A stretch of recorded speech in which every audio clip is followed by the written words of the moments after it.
Okay, Angel, this is kind of a fun topic. And it's a fun topic for me because I actually kind of understand it. But I think you coined it, and I want you to talk about fat brain. What is fat brain? Tell these wonderful people out here what fat brain is and why it's important for them to understand it, not only for themselves, but for people they may be helping on a weight loss journey. Well, fat brain is lost 77 pounds, and you go because you have no choice. You have to go buy some new clothes, and your brain takes you to the plus size section in a store when in fact you're no longer in that size, but your brain is still seeing you the way that you were. It hasn't caught up. I still suffer from fat brain. Every day of my life, I have to tell myself I'm no longer there. And so for me, fat brain is just learning to identify the new you, because your brain doesn't, even looking in a mirror. You know, for a long time, I would sit down, and this is such an odd thing to tell people, but I would sit down to go to the bathroom, and you see the tag on your jeans, and I would see a size 6. And my brain would immediately go, oh, well, somebody screwed that tag up because I was size 16. And I went into a store one time. I saw this really pretty dress hanging in a secondhand store. And I pulled in, and I went in, and I said, I want to try that dress on, because I hadn't been in a dress like a dress, one that wasn't made by Omar the tent maker. And so I went into the dressing room, and I put on this dress, and it fit me. And so I came out. There was no mirrors in a second-hand dressing room. And so I came out, and I was walking to find the clerk to be able to ask for where the mirror is. And so I'm walking down this little hallway, and I pass, and I see somebody walk by the mirror, not knowing it was a mirror. I thought it was down the hallway. And so I go to the girl, and I say, I need to find a mirror. And she said, well, you just walked by it. And I was like, that was me? I just walked by me? That was like, but your brain doesn't, the signals that your brain sends you, it hasn't caught up to the new you yet. And so fat brain is something we all, if you lose 20 pounds, if you lose 50 pounds, you still don't see yourself in that way. Right. And it's a struggle. Right. And unless you've walked that walk, you don't even know, you don't even identify that the struggle exists. Right. So we just did a photo shoot, 2 months ago, Yeah. with quite a few of your leaders. Yeah.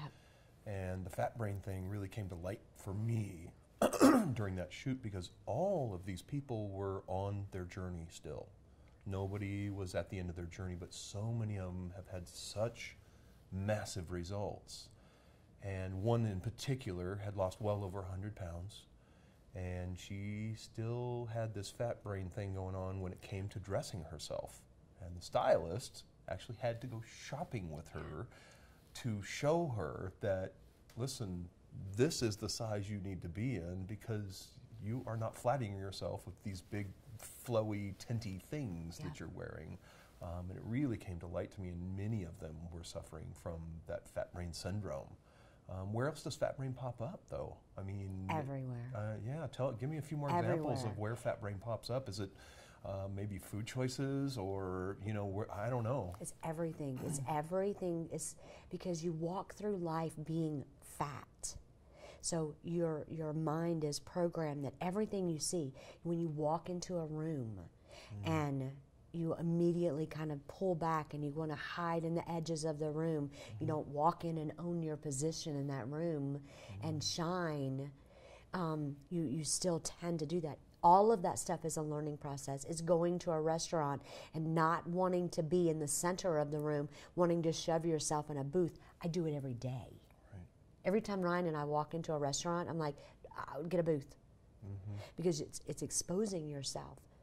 Your brain controls every decision that you make. And so you literally have to learn how to rethink those things and those decisions, and just living life that way. Right. It's the difference between going in a small bathroom stall and choosing to take up the handicap bathroom stall because it's bigger and it's not a struggle, even now. Right. It's going to the airport and going to yourself, I need to go to the bathroom before I get on the plane because the bathroom's so small. Right. Because a bigger person struggles in that bathroom. Right. It's literally in every single thing. It's eating, if you're going to go out with people, it's eating something before you go, or getting, drinking an 8-ounce glass of water so that you aren't, everybody at the table isn't looking at you going, huh, she doesn't need to be putting that in her mouth. Because even though they're not thinking that, you are. Right. So it literally affects every single aspect of your life. Yep. I'm an outdoor person, and one of the ways that it actually affected me after I started thinking about it was I'd buy an outdoor chair, and outdoor chairs are notorious for breaking if you exceed a certain weight, which is about 250 pounds. Yeah. And I've broken a few chairs, and I always look at the tag, even to this day, even though I'm not even anywhere close to that anymore. And it's just, that's a fat brain syndrome. Yeah. It's like I'm shopping for a chair and I'm looking for a weight tag on it, and I shouldn't be. It's just it's old fat brain habit. Yeah. Exactly. It's cool when you can realize that heavy duty aren't words that describe you anymore.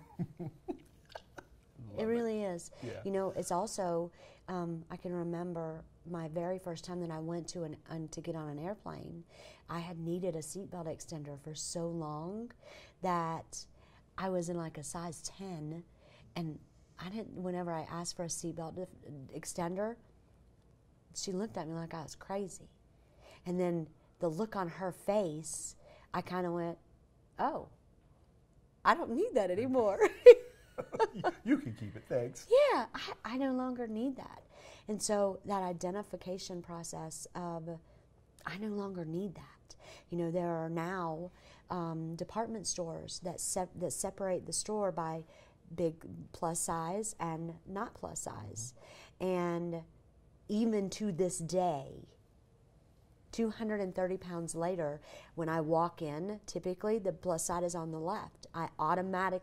My body takes me to the left side of the store. So then I find myself walking through it and going, where am I? And so I end up making an entire loop through the store to get back over to where I'm supposed to be. Wow. That's fat brain.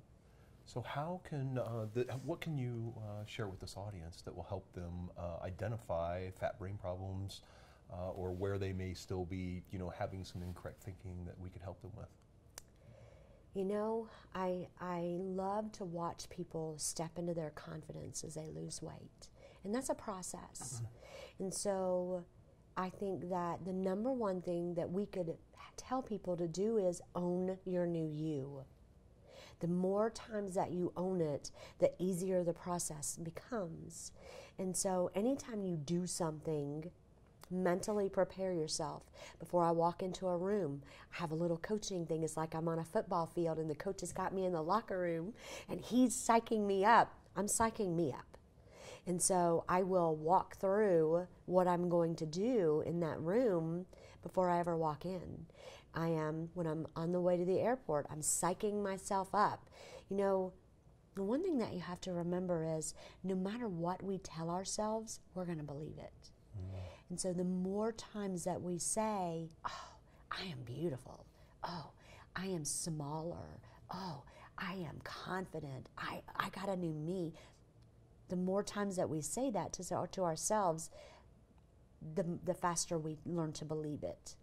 Because at the end of the day, if you continue to tell yourself, oh my gosh, I'm so fat, and I'm so, all of the things that we say to ourselves when we're in that big process, you have to change that about you. Losing weight, the way that you look, even the way that you feel is not going to change that mental thought process. Right. You have to take control of those thoughts, and you have to start feeding yourself, I am a new me, even if it's 10 pounds. I left 10 pounds behind me. That's two bags of potatoes.